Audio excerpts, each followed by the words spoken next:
Jour 1.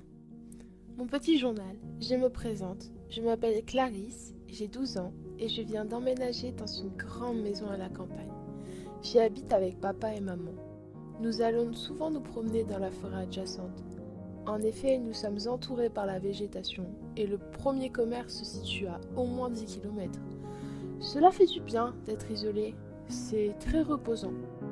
Le seul problème est que je ne vois plus autant mes amis qui me manquent beaucoup.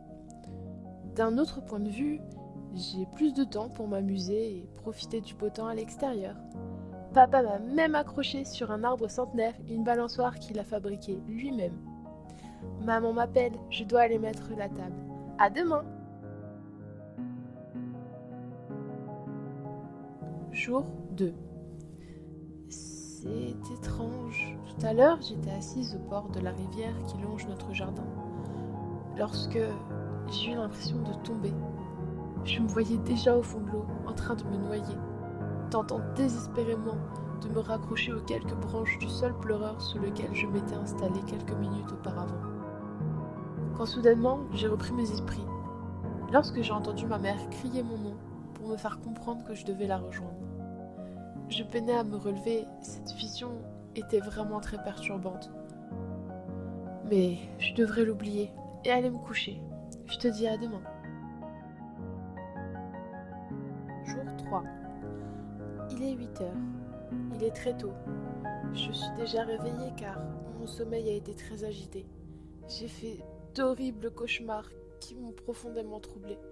Tu sais, ces rêves qui, même une fois réveillés, donnent une sensation qu'il n'est pas fini, une sensation d'oppression. Je vais donc essayer de me sortir de cet état vraiment désagréable, malgré ce pressentiment que quelque chose de mauvais va arriver. Je vais aller passer du temps avec mes parents. Un bon petit déjeuner en famille pour se changer les idées devrait quelque peu m'aider. Je te laisse, à plus tard. Jour 5. Je me réveille, encore une fois, dans l'angoisse et la panique. Ces cauchemars persistent chaque nuit, au point que, même les yeux ouverts, je les vois encore. Dans ces derniers, des silhouettes informes m'apparaissent. Elles me hantent et occupent ma chambre dans l'obscurité. Je commence à croire que tout ceci est réel.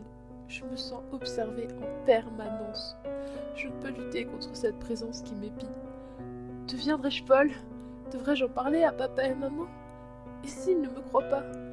Tellement de questions me traversent l'esprit, je ne sais vraiment pas quoi faire. Jour 8.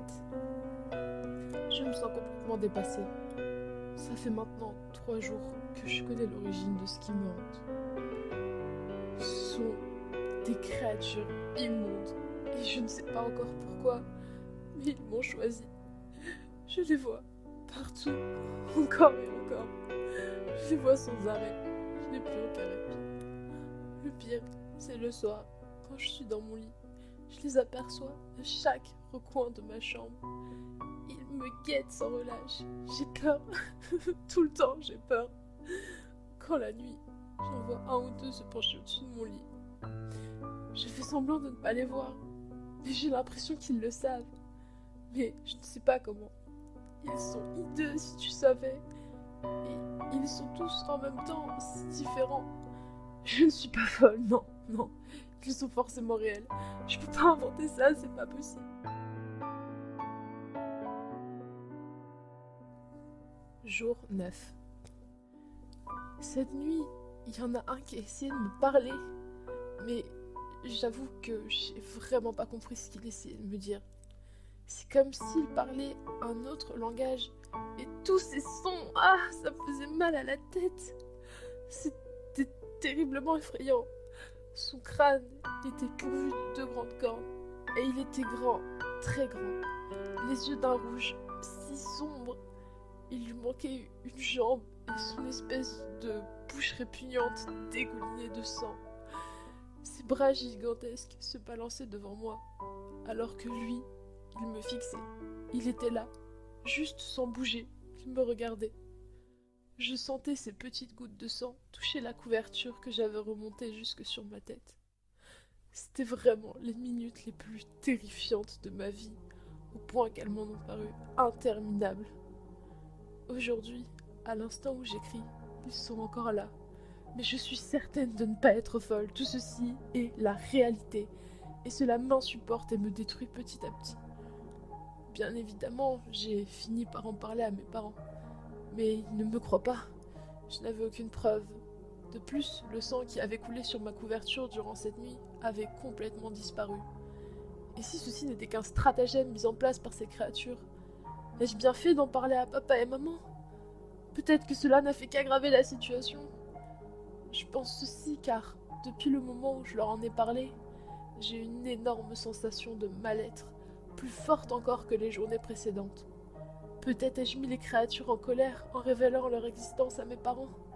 J'appréhende terriblement cette nuit. Jour 10. J'aurais vraiment dû me taire. Ce matin, à mon réveil, j'ai retrouvé papa et maman sans vie. Papa, il était étendu sur le sol de la cuisine. Il avait la tête coupée en deux. Les tripes sortaient de son ventre. Maman, elle avait les entrailles arrachées, répandues partout dans le salon. Je suis effondrée. Mais qu'est-ce que j'ai fait? Tout est de ma faute. Je viens de m'enfermer dans la salle de bain. J'espérais me cacher. Et me cacher de quoi? Des images que j'ai dans la tête? Peut-être que je suis folle. Ces créatures sont-elles réelles? Ou est-ce que j'ai complètement déraillé? Non, c'est sûrement pas moi qui ai fait ça à mes parents. Je dois encore faire un cauchemar et je vais me réveiller. Pitié, journal, aide-moi. Fais quelque chose, je t'en supplie. Je les entends arriver pour m'emmener avec eux. La voix de cette chose résonne à nouveau dans ma tête. Et son message me paraît clair maintenant. Tu feras bientôt partie de cette maison, toi aussi. Ceci était le journal de Clarisse, 12 ans, qu'une famille a retrouvé sous le parquet de leur nouvelle maison tandis qu'ils y faisaient des travaux. Peu de temps après la découverte de ce journal, dans lequel la fillette avait écrit sa fin tragique, les parents furent retrouvés morts. Le père gisait sur le sol de la cuisine, la boîte crânienne sectionnée. Il avait été sauvagement éventré. La mère, elle, gisait dans son propre sang, les yeux vitreux, les mains crispées et la bouche grande ouverte, affichant une expression de terreur, ses organes répartis sur le sol, tandis que le corps de Clarisse, lui, n'a jamais été retrouvé. Et depuis plusieurs semaines, la fille des nouveaux occupants se plaint d'affreux cauchemars.